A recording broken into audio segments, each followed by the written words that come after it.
With me is Dave Dirks, venture partner at Keadyn.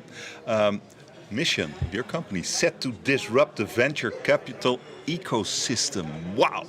That's right. That's what we're going to do. How? There are traditional venture capital players, and there's an angel community investing money. And we think there's a large gap between them, and we're trying to bridge them.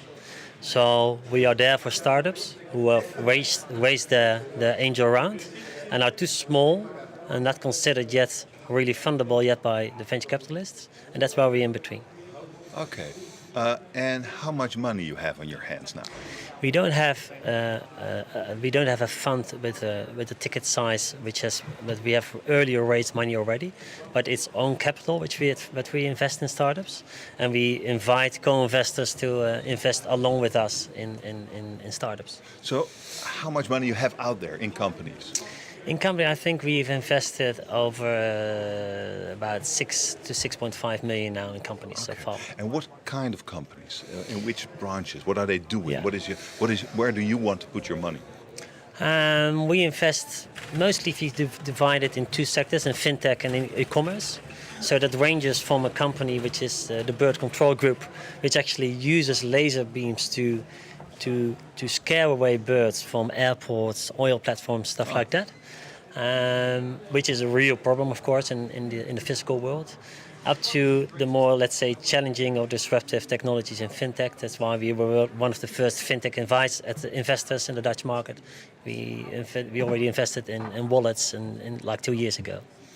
Okay, and what is the best venture? The best venture. Is it the fintech or is it the more traditional? I think it's a bit market agnostic, if you would call it like that. It's really, everybody says, but it is about the team. But a lot of people forget it's not just about the team, but it's solving a real problem. And it's just solving a small part of a problem. And I think that is where, that's what I said earlier today in the panel, there has to be more ambition, I believe, with Dutch entrepreneurs who have great entrepreneurs, but to really solve a problem with a game-changing technology. Like that is the where blockchain. the challenge is. Where the blockchain, of course, is something which we are really enthusiastic about. Did you put your money in the blockchain? Not yet. Not yet. Why not? Yes. Put your mouth there, right? We didn't do it yet because we think it has to come more on the adoption stage yet. A lot of companies now investing, it's more, there are 4 or 5 really typical VCs who have a lot of knowledge about blockchain technology, who only invest in blockchain technology, so US firms mainly. So they are now investing in startups who are actually building, let's say, blocks around all kind of blockchain platforms, whether it's Ethereum or other kind of chains. So we believe at the next stage we will get to end solutions built on those blockchains as well. The main challenge we believe is that a lot of companies, especially where corporates are investing now in blockchain startups, are a lot focusing on building private blockchains. And that is, of course, a challenge. As soon as in this process you are really investing and building private blockchains, the question, of course, what it will do with the more, let's say, the open and more open source kind of thinking around a blockchain. And what are you gambling on then, in this question?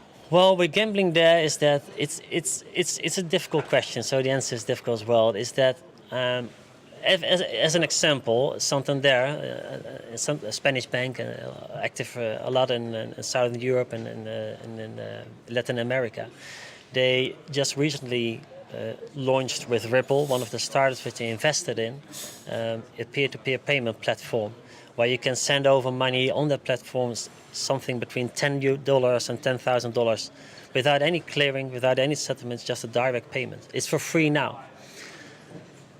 They will charge transfer fees at one time. So it's a bank investing in a startup who is losing money in the payment world, losing transaction fees and settling fees, but will be charging fees in the end of the day.